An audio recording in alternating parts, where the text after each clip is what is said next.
man's home is his castle, and castles don't take care of themselves. Sadly, any place a man might reside requires regular upkeep and dealing with the occasional emergency repair.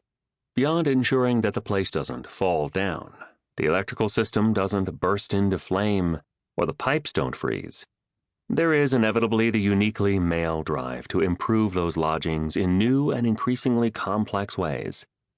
All that calls for a very specific set of DIY man skills. The topics in this chapter cover just about anything that can happen to a home from the front steps to the back door and beyond.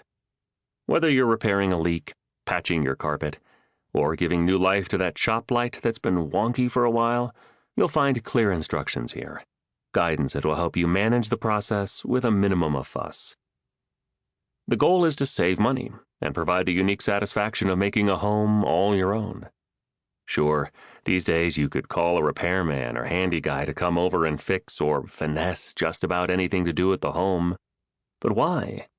The skills you can learn here will be eternally useful, whether you eventually move to the mansion you've always dreamed of, or end up downsizing from your empty nest 4-bedroom to a more manageable condo. Beyond the practical rewards, you get to play with tools. Lots of tools. Once a young man puts away the childish playthings of his youth, he can enjoy replacing them with the adult playthings of manhood.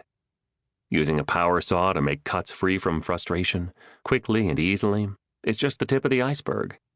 How about some quality time spent with a jackhammer? Or finessing a paint sprayer for instantaneous surface satisfaction? The tool aisle awaits your attention. Ultimately, though, it's all about being self-sufficient.